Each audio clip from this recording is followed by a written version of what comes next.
A team of private investigators who spent years trying to crack the D.B. Cooper case claimed Thursday they decoded a letter from the hijacker revealing his identity. The team, led by documentary filmmaker Thomas Colbert, claims that a letter sent to the Portland Oregonian Newspaper contains a confession from Army veteran Robert Rackstraw. The letter was sent months after a man only identified as Cooper hijacked the Seattle-bound flight and parachuted out of a plane with $200,000 and never to be heard or seen from again. "This letter is to, sick, let you know I am not dead but really alive and just back from the Bahamas, so your silly troopers up there can stop looking for me. That is just how dumb this government is. I like your articles about me but you can't stop them now. D.B. Cooper is not real," the letter reads. "I want out of the system and saw a way through good ole Unc.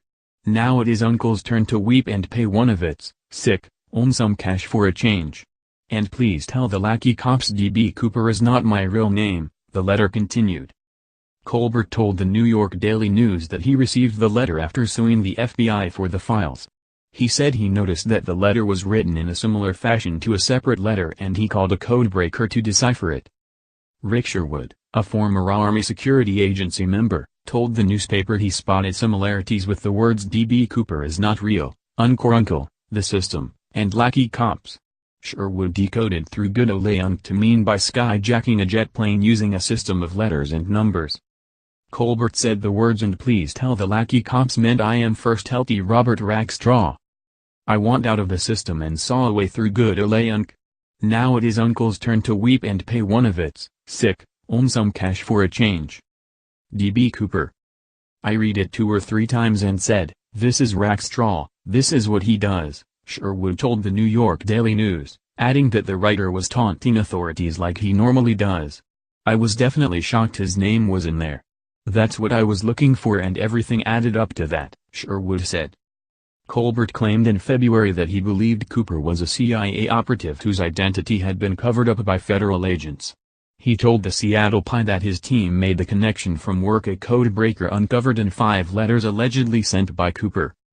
He claimed in a January interview that Cooper was Rackstraw. Colbert said at the time that several people who knew Rackstraw have come forward to claim he had possible connections to the CIA and other top-secret operations.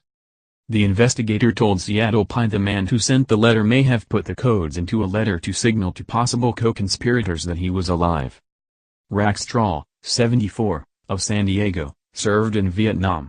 Colbert said in a press release Thursday that Rackstraw served in 2 of Sherwood's units, has Special Forces paratrooper training, is an explosives expert and is a pilot with nearly 24 aliases. Colbert said the FBI cleared Rackstraw in 1979.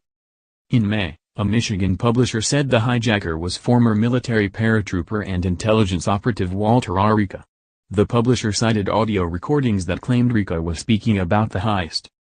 In 1971, on the night before Thanksgiving, a man calling himself Dan Cooper, wearing a black tie and a suit, boarded a Seattle-bound Boeing 727 in Oregon and told a flight attendant he had a bomb in a briefcase. He gave her a note demanding money. After the plane landed, he released the 36 passengers in exchange for $200,000 in ransom and parachutes. The ransom was paid in $20 bills. The hijacker then ordered the plane to fly to Mexico, but near the Washington-Oregon border he jumped and was never seen or heard from again.